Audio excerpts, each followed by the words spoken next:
You will probably marry for love. You'll choose one person out of everyone alive because of how they make you feel. And you'll expect that feeling to last a lifetime.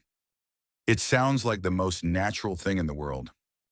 It is one of the strangest things humans have ever done. For thousands of years, marrying for love wasn't just rare, it was a foolish idea. Even a dangerous one. The love marriage, the one you're dreaming of, is a recent invention. And it may be the boldest bet you will ever make. To understand marriage, forget the wedding. Forget the white dress, the vows, the first dance. For most of history, marriage had almost nothing to do with the couple. It was not about two people in love. It was about two families. Marriage was the most important economic act of your life. Far too important to be left to something as flimsy as feelings. The historian Stephanie Coontz studied marriage across the world. And what she found was this. For thousands of years, marriage existed to do a job. To turn strangers into relatives. To build alliances between families. To merge land, to pool labor, to pass on property. To make peace between rivals or prepare for war. Marriage was diplomacy, it was business. It was a treaty signed with two human beings. Think about what a family actually needed. Among kings, a marriage could end a war, or seal an empire without a single sword drawn. A princess was not a bride, she was a peace deal, sent across a border to bind two crowns together. Among merchants, marriage merged two businesses. Two fortunes joined through a son and a daughter. It was a contract with feelings nowhere in it. And among ordinary farmers, it was survival. A marriage decided who would work the land, who would inherit it, who would feed the children. A wife was not chosen for her smile.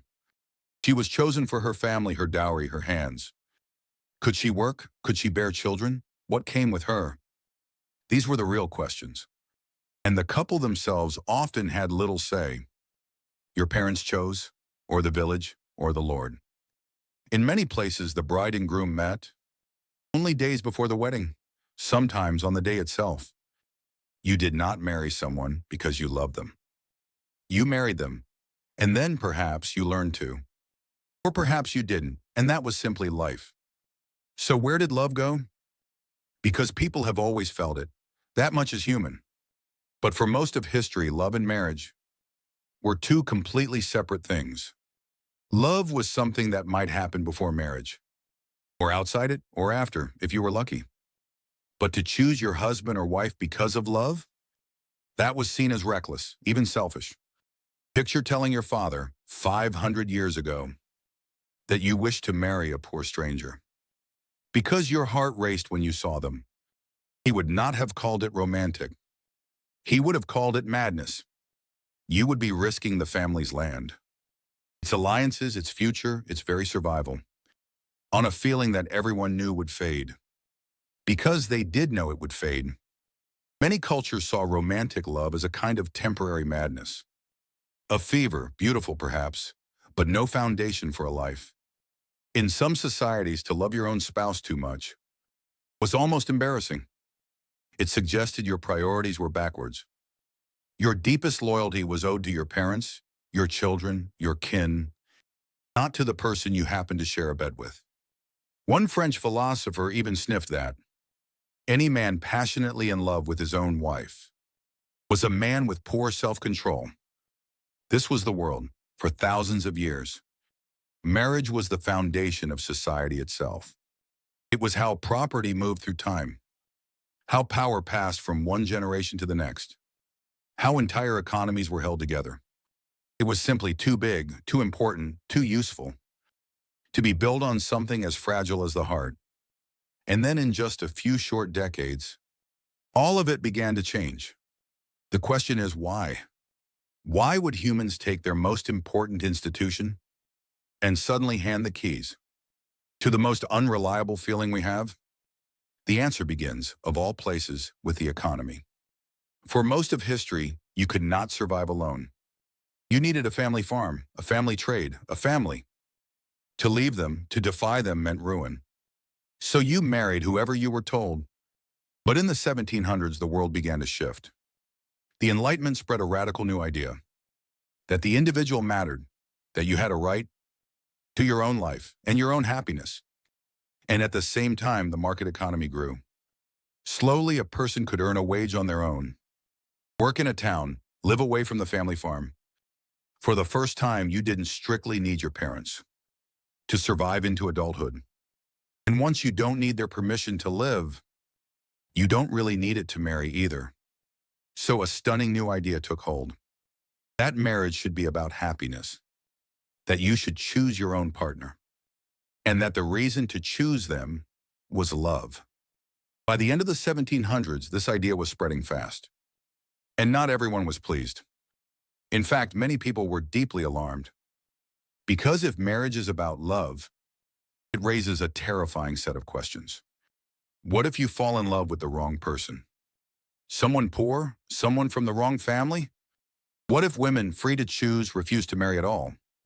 What if love fades as everyone knew it did, and people simply leave? Conservatives of the time were genuinely frightened. They warned that building marriage on love would be the end of marriage itself, that it would unleash chaos upon society. And here is the uncomfortable part. In a way, they were right. Nearly every fear they had eventually came true. We just decided the trade was worth it, because the love marriage did change everything, including how and how often marriages end. Think about the deal you've actually signed up for. For most of history, the bar for a good marriage was low. Does your spouse provide? Are the children fed? Is the property safe? Then the marriage works. Love was a bonus, not the point. But once love becomes the point, the bar leaps to the sky. Now your partner must be many things at once. Your lover, your best friend, your therapist, your business partner, your co-parent, your great passion and your calm companion for 50 years. We now ask a single person to be what an entire village used to provide. It is a beautiful idea. It is also an enormous weight to place on one relationship. And when love is the foundation, the loss of love becomes a reason to leave. For most of history, you could not divorce, simply because the feeling was gone. The marriage was a fortress built of property and duty. But a marriage built on love stands or falls with the love itself.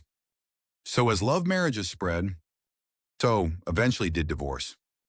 The conservatives' nightmare slowly came true. Marriages did become less stable. People did leave in search of a feeling, but something else happened too. Marriages, when they are good, became deeper than almost anything our ancestors knew. A true partnership of equals, chosen freely. Two people bound not by land or duty, but by the simple radical fact that they would rather be together than not. Our ancestors gained stability. We gained the chance at something they rarely had, to be truly known and chosen by another person. It is a richer prize and a far more fragile one.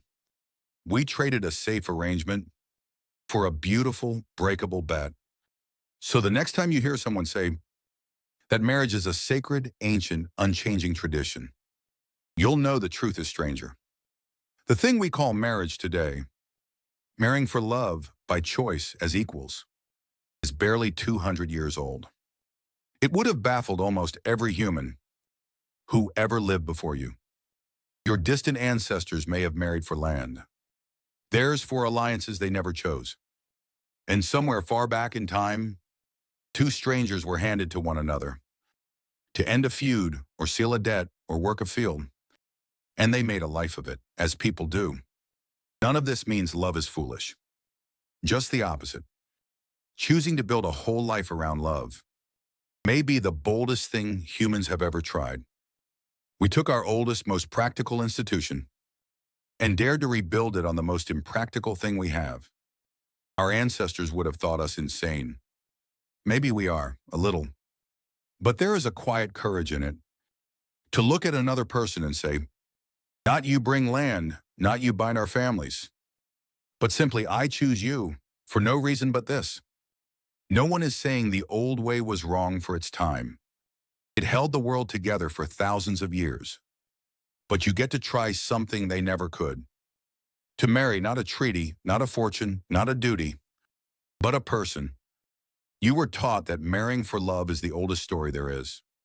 It may be the newest, and the fact that it is hard is only because you are attempting something almost no one in all of history was ever allowed to try.